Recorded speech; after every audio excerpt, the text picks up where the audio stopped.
everyone, and welcome to the Next Gen Planners Morning Commute. My name is Gabby, and I'm joined today by Tom. Morning, Tom. How's your week been? Morning, Gabby. Yes, not too bad. Thank you. Not too bad. I must say, normally I'm on a Tuesday, so I thought I'd make this point today. Monday is my favourite day of the week, and people find me weird for saying that. I definitely find you weird for saying that. It always seems to be the best day. I'm the most productive. I always feel the happiest on a Monday. I'm ready to have a good week. Did you have a nice weekend? Yeah, I did.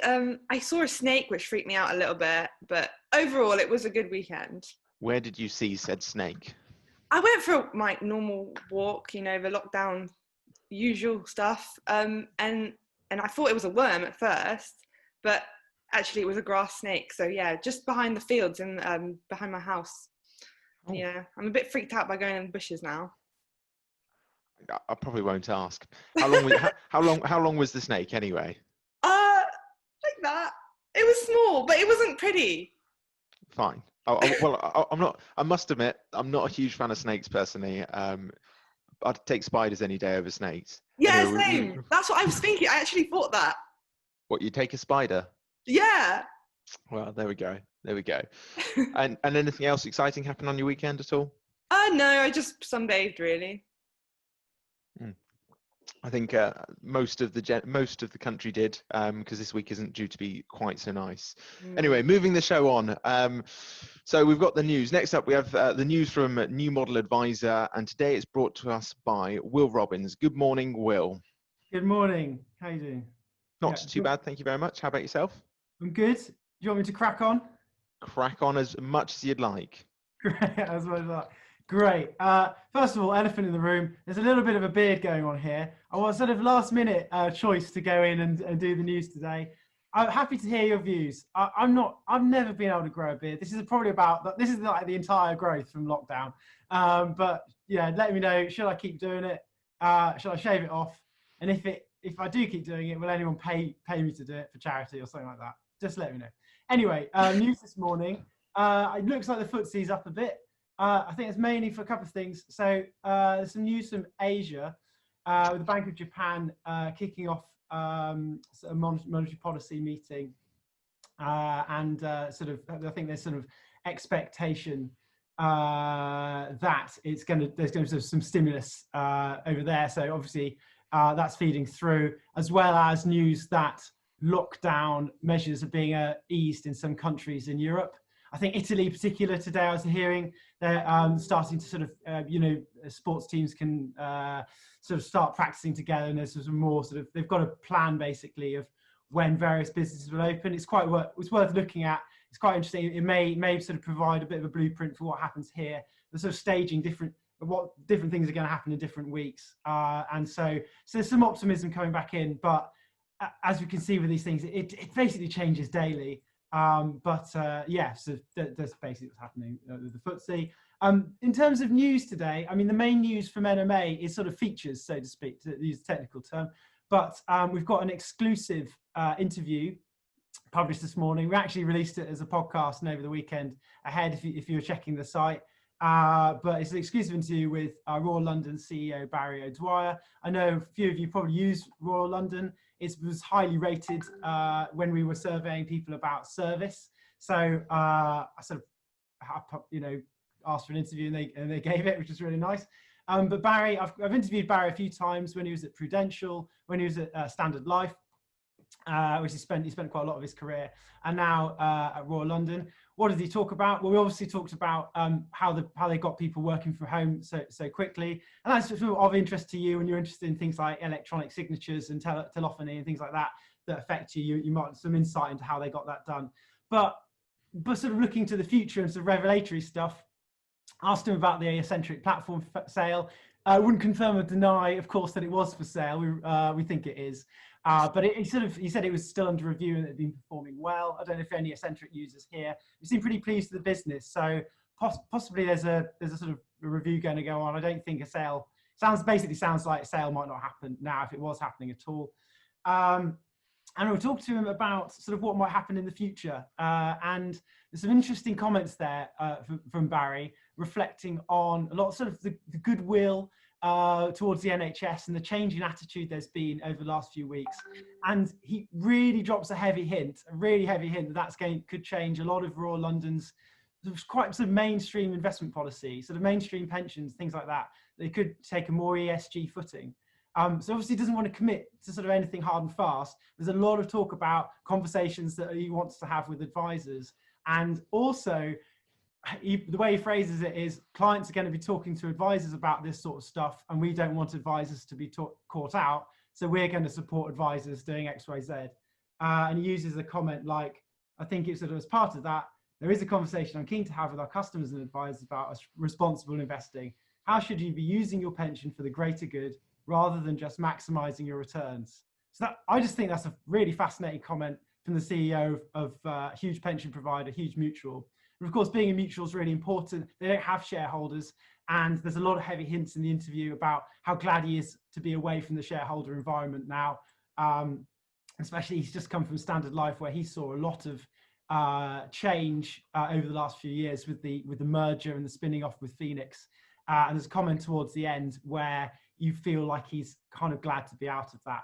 But yeah, so take a look at that. And again, if you're any of you with Royal London with their existing ESG fund, I mean, he'll have been looking at that. It's performed well in the last over the last few weeks. It's been a good performer, and it's actually taken on money. They've had inflows into their ESG funds over the last month, which it says a lot. I know some of you have been saying, I think a couple of advisors saying they've had clients ring them up asking to invest more in the markets, especially where they've got ESG funds running. So really keen to hear more about that. But anyone with Royal London's, I think Sustainable Leaders Funds, would be interesting to hear from you. And there's finally, again, it's not news, it's a feature, but a really strong piece from Heather Hopkins. You know Heather from Next Wealth. She's talking about your tech stacks, which I think this is really, what do you call, meat and drink issue for you guys. But it's a really strong piece. Talking about how, obviously you're selecting cash flow tools, platforms, or back office tools, all sorts of stuff that need to talk to each other. And basically you have a choice. Either you go in with a provider that does everything, or you sort of try and maintain that sort of that bit of your independence and select the best. When you're trying to select the best from each breed, they don't talk to each other. I think this is the reality. This is definitely what I'm getting from her article. And she labels it a disgrace. And it's really interesting when you think about other walks of life, how no other sort of business would tolerate this. I think she mentions, Amazon gets used a lot.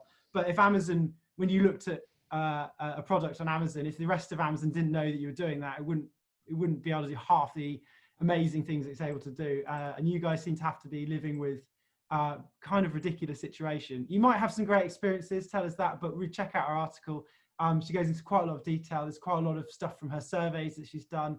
It's a long read, basically. There's a lot of survey and data in there as well, and a lot of opinion. It's a very strong piece. So we've put that up straight away this morning. As with every week, all our stuff's straight online this week. We're not waiting to drip it out. So if you want to, you can read the entirety of NMA in one day. I would certainly encourage you to do that. And that's the main headlines for today. Fantastic. Thank you very much, Will. I think the most comments you got in the chat during that little segment was all about your beard, if you want the honest answer. Everyone seems more interested in your beard, but stick with it, and maybe by next week it'll be fully there. I look forward to seeing the results of that one. Right. Thank you very much, Will. Now moving on, we've got Titus Tomo with another money saving tip of the day. Good morning, Tomo. Hi there, Tom. How are you? Not too bad, thank you very much. How about yourself? Yeah, good, thank you. Enjoying the sunshine. I'm told it's going to be peeing it down this neck of the woods, so that should be fun. We had our first drop this morning. Have you had any yet? Well, I'm stuck inside, so I'll have a look afterwards. But yeah, it should be fun. Toddler in the house. It's going to be great. Anyway, my tips. I've got a couple today, bumper edition. The first one came to me this weekend, and I'm one for scribbling notes in client meetings. Obviously, things have become a lot more paperless since we're working from home, but I've still got client details that I've scribbled down on a piece of paper that I've then scanned. So I thought to myself, well, how am I going to get rid of this safely? So I went out to the barbecue, I sort of put a little bonfire on, burnt it up, and then I thought to myself, and I kind of missed a trick. maybe stick a pot of boiling water or a pot of water on there, and you can have yourself a mug of coffee at the same time. So a way to get rid of confidential waste. I don't know, came to me at the weekend, but a little bit too late. But I do have a proper one today, I promise. So I have been listening to the back catalogue of the Financial Wellbeing podcast for some decent tips. It turns out that they're few and far between, but I think this one's okay. It's a few years back, or I think it was 18 months or so back, the Office of the Public Guardian have made too much money. So they're a non-for-profit organisation, and what they do is they do all the powers of attorney. They register them and get them on record. But the thing is, they're not meant to make any money, and they had done. From 2013 to 2017, they'd made too much money. So there is a way in which people who have lodged a power of attorney during that time to get a refund, and that is per person, per application. So you can imagine if you've got the health power of attorney, you can reclaim on that, and also the financial power of attorney, you can reclaim on that. So for one person, you could reclaim 2 refunds, and heck, if you're a couple and you've put 4 in place, that's 4 refunds. And it's not a huge amount to get back, but it's nothing to be sniffed at. It's around between £40 and £50 per application that can be refunded. So a little labour intensive and admin intensive to think about this, but perhaps just a quick review of your files with clients, double check when they put some power of attorneys in place, and just see if they can get themselves a refund. Is that just out of interest? Is that just the registering fee that you're obviously getting refunded, or if you don't know, you don't know? But yeah, if I don't know, I don't know. Let's wing it. Let's pretend I do. Say it with confidence. I'll believe you. Say it with confidence. It's the application fee. So when you actually put it together and apply for it, rather than the full registration, it's the application fee that you can get back. And once again, the government have done a pretty good job on making this fairly straightforward to reclaim. So just go on gov.uk/power-of-attorney-refund, or Google power of attorney refund. Great stuff. Thank you. Okay. Thank you very much, Tomo. That's very useful, especially the first one. It was quite certainly very different. Okay, so next we have our guest interview, which today is with performance and presentation skills coach Dominic Colenso. Good morning, Dominic. Good morning, Gabby. Nice to be on the show. Good.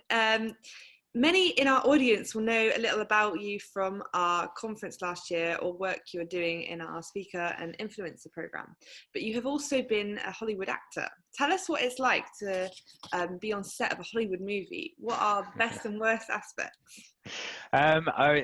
Thinking about the best aspects, to be honest, it's just like a theme park. So we shot Thunderbirds at Pinewood Studios, massive sound stages, kind of aircraft hangar size. The swimming pools were real. You could jump in and go for a swim, and you've got the full kind of driving around in a golf buggy, chasing each other around the set sort of thing going on. So it's a huge amount of fun.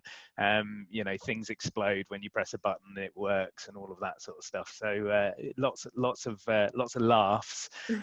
I suppose the most kind of arduous bit is just all the hanging around. So it kind of looks very glamorous filming a movie, but actually you're probably doing about a minute of the final product a day. So there is a huge amount of just sitting in your trailer or your dressing room playing computer games. The sad thing is that I'm absolutely rubbish at computer games. So I did try and buy what was it back then? It was probably a kind of PlayStation something or other, but I'm the sort of person that when you're driving, I kind of do that with the controller. So it was disastrous. Yeah, I know what you mean. Yeah. But yeah, it sounds really fun. When I imagine a set, I just imagine sort of like it being quite not very active. Like I didn't realize the swimming pools would be like real in that. Yeah, so I mean, we're kind of, it was an action movie, that particular thing. If you're on a period drama, it's a bit less explosive. You now specialise as a performance and presentation skills coach. What do you enjoy most about this, and what have been some of your clients' biggest success stories? I think the thing that I enjoy most is seeing those kind of client transformations, and whether that is helping a client, do a £1 million pitch and win the deal, or whether that's just helping someone who is absolutely petrified of standing up in their company meeting and talking or presenting. Then it's just sort of seeing those wins. And I think communication is such an important part of everything we do. All the planners on the call this morning will kind of know that if you can speak to your clients with confidence, if you can give them advice that they feel is trustworthy, then you're going to help change their lives for the better. So those kind of communication moments are massive. So helping people be better at that is what I love. It's why I do it. If you were to give any advice to the next gen planners about how they can improve their presentation skills and make an impact, what would it be? I think in the current climate, it's just the very basics. Get your video on, get connected to people. There are little things that you can do with lighting and sound quality that do make a difference. But ultimately, it's about being yourself. It's about being kind of authentic, being you, and trying to allow your personality to come across. The one thing that is worth thinking about is the fact that actually the camera sucks energy. So if you think about the kind of energy that you would have in the room with a client, you probably need to give it maybe 15-20% more when you're speaking over Zoom or Teams or whatever you're using in order to have that same level of impact. So you probably want to think about sort of turning yourself up a little bit on the volume control. Oh, okay. That's interesting. You have a book out, which you recently also released as an audiobook. For anyone listening who would like to write a book of their own, what tip would you give them? And what did you find the most challenging aspect of this process? So I think structure is the key. If you stare at a blank piece of paper and you think I've got to create 60,000 words, then you're probably not going to do anything. But if you start thinking, okay, so I need to do 2,000 words of an intro, there's 2,000 words of an outro, there are 6 key topics that I want to cover, and then sort of start to chunk that down. So once you get the structure in place, it makes it a lot easier to do. And then, to be honest, it's just a case of just put stuff down, start typing, write, then go back and edit. I think the killer is when you start rereading your words. Anyone that's writing blog posts and those sorts of things, you know that you can get completely stuck if you become hypercritical. So my advice would be get to the end of your target words for the day or target words for your blog post, and then review it. Don't reread every sentence, otherwise you'll just mess your own head up. Yeah. Did you experience like writer's block at all? Yeah, it was horrific. I mean, I was writing during the winter in this office, which is at the end of my garden, which is fantastic, but freezing cold during the winter. So I actually ended up needing a huge amount of chiropractic treatment after I finished, because I had such terrible posture. And ironically, one of the things that I was writing about in the book was posture. So there you go. Okay, yeah. So you've been working with our 30 conference speakers through the Next Gen Planners Speaker and Influencer Programme. How have you found that experience, and what do you think we have to look forward to the conference in June? Oh, I think you're in for an absolute treat, to be perfectly honest. It's been a real pleasure to work with the team on the project. There's lots of really fascinating stories in there, and I think people have taken a very kind of personal approach to their topics. So you're going to have some really interesting and valuable content, but packaged up in a way that is accessible, that is interesting, and you're going to find out a lot about the people that are speaking for you. So, and I think that the new format, the way that we've adapted to this current Zoom crisis and have bought the program online, I think actually is going to bring even more value to the people that are there enjoying it. So do get your ticket, do come along and watch. Yeah, I look forward to it. We always like to finish on this one question. What are you most looking forward to doing when the lockdown is lifted? This is really sappy. I'm really looking forward to giving my mum a hug. Actually, I think she's finding this really, really difficult. Her and my dad have been sort of self-isolating for quite a few weeks now, and every time I see her on Zoom, she's sort of putting on a brave face, but I think she needs a hug. Oh, bless her, that's adorable. Oh, I keep hearing people, I want to go to the pub, I want to go to the pub. This is actually so cute. Wow, thank you very much, Dominic. Pleasure, thanks for having me. Interesting speaking to you. Tom, what have we up next? Well, that was just fantastic. Thank you very much, Dominic, for that one. It's always a pleasure to have you on, so thank you for that one. Next up, we have Tech Focus with Alistair Walker and Andre Costa. Alistair, what do you have for us today? Morning, everybody. Today we're going to talk a little bit about signatures. Not very technological, you might think. Well, these are e-signatures. Not to be confused with e-cigs, which is something completely different. I've heard people using that terminology. Not similar at all. Don't make that mistake. I'm joined by Andre this morning, actually. I don't know if he's there. I've lost him on the... I'm here. Aha, and you're not calling in from a car, unlike your esteemed colleague, so... No, I have a house. Oh, that's good to hear. I mean, we heard rumours that Jose had a house, but no one was quite sure. So e-signatures are something that I think are on a lot of people's minds, probably on a lot of providers' minds at the moment, considering how many people are working outside of the office, aren't able to get to clients. We've had all sorts of headaches. We use a platform provider who is generally pretty forward-thinking, but they've been really sticky on e-signatures for some time. And then all of a sudden, about 3 days after lockdown, we got an email saying we'll accept any wet signature if it's been scanned on and emailed to us. So that was nice. And I know you've experienced with this, Andre, because I think this might have been one of the pain points that led to you guys setting up Advice Front. Yeah, it's one of those pain points, and we've been studying digital signatures and electronic signatures. There's actually difference between both of them. And by the way, electronic signatures is what we should be using because it's a lot easier to implement. It's easier for the platform also to accept, any platform, any provider to accept. I can go over a bit on the difference between both. So when you're searching for information about that, you don't, at least you will understand the difference. But yeah, we've been studying the electronic signatures and digital signatures for over a year now. That's why we implemented our own system and not opt for a solution like DocuSign or Adobe Sign, like any integration, is that it's not hard to build an electronic signature system that is completely legal. So one of the things I would like to mention is that back in September 2019, the Commission Law launched a report. They have this project been working for, I think, over a year. And they launched a report about electronic signatures and about the execution of documents with electronic signatures. So there's a few things that we should understand is that for agreements that have consideration, so it means that both parties are giving something. In your case, you are providing a service to your clients are providing you with a lot of information.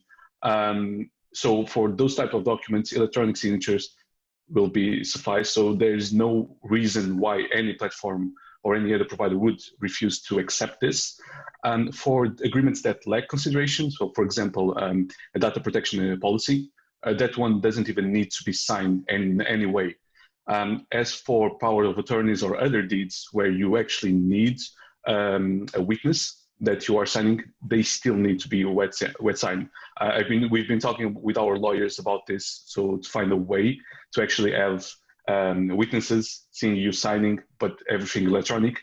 And based on the law, it's impossible. It's not based on technology, it's just based on law because the person needs to be in the same physical space as you are. So even if the computer was in the same place, it's they don't allow that. You've just reminded me actually of a great anecdote. A solicitor, a friend of mine, was telling me about a client of theirs really needed to get a will signed right at the start of lockdown. So they posted the wills to their neighbours. The neighbours stood on the other side of the living room window and physically witnessed through the window the client signing the will, and it just made me think, why are we still in this world when it comes to wills? No, it's weird. I've heard people being in the same in the garden next to the neighbors. They would sign on the, I think it was like the garbage bin, and then they would like step away. Then the neighbors went to there, signed it again, and then left.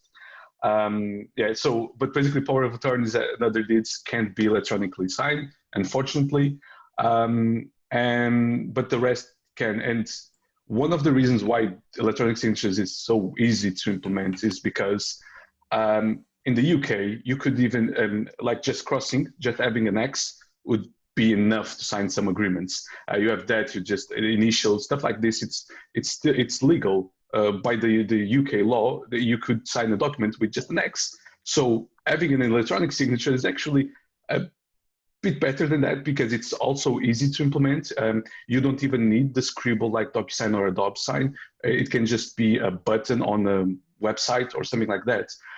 As long as we keep some information, and even there's nothing on this Commission Law report that states that the providers need to save any of that information. We just need to make sure that it's the user that it's actually signing. So it's that client that it's actually signing that documents. So what the providers will do is just give you a bit more information. So they will store what's called like the fingerprint, which is the IP address of the client, the browser, the operating system that they are using, the date, time, and also in some cases the geolocation. So that way you'll understand that the client was using that computer with that IP address on that specific location. So that will be more than enough to prove that it was that person that signed that document. And I think proof is a really interesting point. The more I've looked into this, the less clear I think the law is, and it effectively amounts to defensibility. So this is, you were saying about you can sign with an X. You absolutely can. As in fact, the list is great. So I'm going to quickly rattle through this. I think everyone will like this. So you can sign with an X. You can sign with your initials. You can use a stamp of your signature, which is kind of cool. I think I might go get a signature stamp made. You can print your name. You can sign with a mark, or you can sign with the description of signatory if sufficiently unambiguous, such as your loving mother. Or, this is in the example, servant to Mr. Sperling. So I will be getting my servants to sign everything. That sounds amazing. But I think it's defensibility. And when we talk about whether something's... I think there's lots of misinformation, and I think that's partly to sell products, and I think that's also partly because it's a technical thing, and people get very scared about technical things, and they hear things like encryption and fingerprint and IP address, and they think, oh my God, this is too complicated. Quick, let's just get someone to sign a piece of paper. It's much simpler. And that's the challenge, I think, demystifying. I think honesty about what this actually is, and what is a signature. Well, it is a proof of intention to sign a contract, isn't it? That's all it is. And the legality of it is basically whether a lawyer would be able to present it in court. Exactly. Yeah, that's exactly it. And that's why implementing electronic signature is just really simple, because it's just making what you do on a paper, but put it on the computer. That's the only difference.